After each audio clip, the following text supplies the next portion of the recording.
তৃতীয় আৰু চতুৰ্থ বৰ্গৰ পৰীক্ষাৰ যিটো ফলাফল এই ফলাফলটো সাধাৰণতে ফেব্ৰুৱাৰী মাহৰ শেষৰ সপ্তাহত বা মাৰ্চ মাহৰ প্ৰথম সপ্তাহত মুখ্যমন্ত্ৰী ডাঙৰীয়াই নিজে লাইভ যোগে সাধাৰণতে তেওঁ উল্লেখ কৰিছে, মুখ্যমন্ত্ৰী ডাঙৰীয়াই ঘোষণা কৰিছে।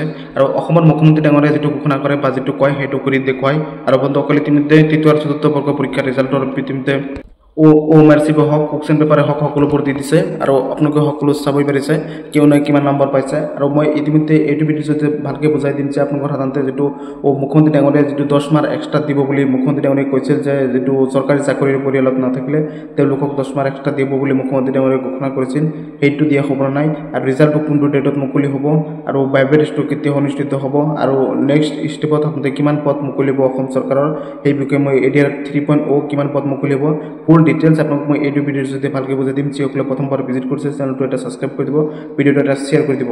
বন্ধুসকল, মই কোনো ধৰণৰ প্ৰমোশ্যন নকৰোঁ, মোৰ চেনেলটোৰ জৰিয়তে সকলোৱে গমেই পায়। মই সাধাৰণতে আপোনাৰ যিকোনো আপডেট সময়মতে দিবলৈ চেষ্টা কৰিম, সকলোৱে ছাপোৰ্ট কৰিব কেৱল। আৰু ইমান ছাপোৰ্ট কৰাৰ বাবে সকলোকে মোৰ ধন্যবাদ জ্ঞাপন কৰিছোঁ। যিসকলে মোক চেনেলটো ছাবস্ক্ৰাইব কৰিছে তেওঁলোকক মই সকলোক অন্তৰৰ ফালৰ পৰা ধন্যবাদ জ্ঞাপন কৰিছোঁ। বন্ধুসকল, ইতিমধ্যে তৃতীয় আৰু চতুৰ্থ বৰ্গৰ পৰীক্ষাৰ ৰিজাল্টটো এটা দিনতে দিয়া হ'ব, যিটো সাধাৰণতে 1 মাৰ্চ তাৰিখে বা 2 মাৰ্চ তাৰিখে দিয়া হ'ব। 1 মাৰ্চ তাৰিখে দিয়াই 100% সম্ভাৱনা আছে। আৰু মই যিখিনি আপডেট দিওঁ আগৰ পৰা যিসকলে মোৰ ভিডিঅ' চাই আছে তেওঁলোকে গমেই পায় যে মই যিটো ডেট দিওঁ, যিটো কথা কওঁ 100% সঁচা হয় পিছত। আৰু মই কৈছোঁ 1 মাৰ্চ তাৰিখে এইটো ৰিজাল্ট দিয়াৰ সম্ভাৱনা 100% আছে। আৰু মুখ্যমন্ত্ৰী ডাঙৰীয়াই কৈছে ফেব্ৰুৱাৰী মাহৰ শেষৰ সপ্তাহত বা মাৰ্চ মাহৰ প্ৰথম সপ্তাহত, কিন্তু 1 মাৰ্চ তাৰিখে এইটো দিয়াৰ সম্ভাৱনা আছে। আৰু সকলোৱে গমেই পায় ভাইভা টেষ্টটো মোটামুটি মৌখিক পৰীক্ষা 15 মাৰ্চ অনুষ্ঠিত হ'ব। আৰু দুটা পৰীক্ষাৰ ৰিজাল্ট এটা দিনতে দিয়া হ'ব। 1 মাৰ্চ ধৰি লওক 1 মাৰ্চ তাৰিখে দিয়া হ'ব। 1 মাৰ্চ তাৰিখে দিয়াৰ 100% সম্ভাৱনা আছে। আৰু 1 মাৰ্চ তাৰিখে নিদিলেও বন্ধুসকল 2 তাৰিখ বা 3 তাৰিখত দি দিব, কিন্তু 100%। বন্ধুসকল, কোনো টেনশ্যন নকৰিব। ইতিমধ্যে OMRCPখন চাবই পাৰিছে, সকলোবোৰ নিকাভাৱে হৈ আছে। সকলো চাকৰি নিকাভাৱে অসমৰ মুখ্যমন্ত্ৰী ডাঙৰীয়াই দিছে। আৰু ইতিমধ্যে যোগ্যতা অনুসৰি যিসকলে সাধাৰণতে বেছি নম্বৰ পাব তেওঁলোকৰ পৰীক্ষাত সাধাৰণতে ভাল ফল এটা আহিবই। আৰু যিসকলে সাধাৰণতে ভাল নম্বৰ পাইছে তেওঁলোকৰ বাবে বহুত সুযোগ এইবাৰ, কাৰণ সাধাৰণতে চাকৰি এটা পাবলৈ হ'লে সাধাৰণতে নিকাভাৱে পাবলৈ হ'লে এইটো চৰকাৰে সাধাৰণতে নিকাভাৱে চাকৰি ইতিমধ্যে দিবলৈ ষ্টাৰ্ট কৰিছে।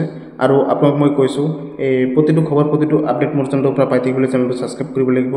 আৰু ইতিমধ্যে এক্সট্ৰা মাৰ্ক যিটো 10 মাৰ্ক এক্সট্ৰা মাৰ্ক দিব বুলি মুখ্যমন্ত্ৰী ডাঙৰীয়াই ঘোষণা কৰিছিল, এই 10 মাৰ্ক এক্সট্ৰা মাৰ্কটো দিয়া হ'ব নাই। কাৰণ মুখ্যমন্ত্ৰী ডাঙৰীয়াই মই এটা কথা কৈছোঁ যে মুখ্যমন্ত্ৰী ডাঙৰীয়াই যিটো আপডেট ঘোষণা কৰে সেই ঘোষণাসমূহ সাধাৰণতে নিৰ্বাচনৰ সময়তে সকলোবোৰ ঘোষণা কৰে। যিটো 1,24,000 প্লাছ ইতিমধ্যে চাকৰি 4 বছৰ হোৱাই নাই দিছে। আৰু সকলো চাকৰিৰ খবৰ বা সকলো চাকৰিৰ কথা কিন্তু নিৰ্বাচনৰ সময়তে ঘোষণা কৰিছিল।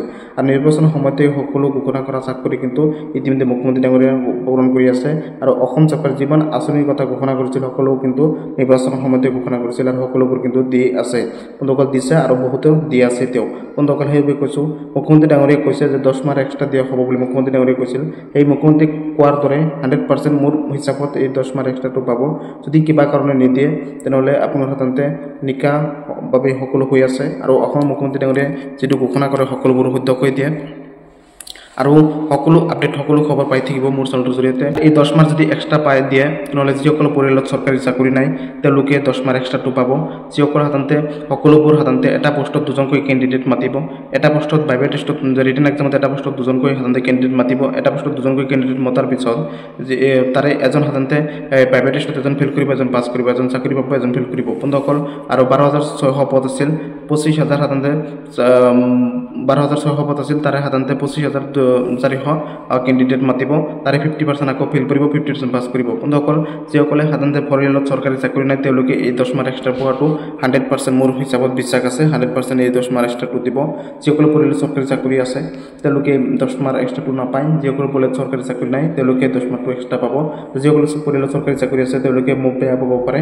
আৰু ইতিমধ্যে মুখ্যমন্ত্ৰী ডাঙৰীয়া দিব পাৰে, নিদিব পাৰে, ডাইৰেক্ট মই ফিক্সড ক'ব নোৱাৰিম, কাৰণ সাধাৰণতে ইতিমধ্যে যি আপডেট দিছে মুখ্যমন্ত্ৰী ডাঙৰীয়াই সকলোবোৰ কৰি দেখুৱাইছে। সেইবাবে কৈছোঁ 10 মাৰ্ক এক্সট্ৰাটো দিয়াৰ সম্ভাৱনা আছে।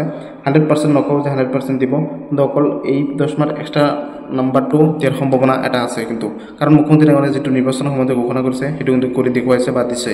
সেইবাবে প্ৰতিটো খবৰ, প্ৰতিটো আপডেট মোৰ চেনেলৰ পৰা পাই থাকিবলৈ চেনেলটো এটা ছাবস্ক্ৰাইব কৰিব লাগিব, ভিডিঅ'টো এটা শ্বেয়াৰ কৰিব লাগিব। আৰু সকলো আপডেট, সকলো খবৰ মোৰ চেনেলৰ পৰা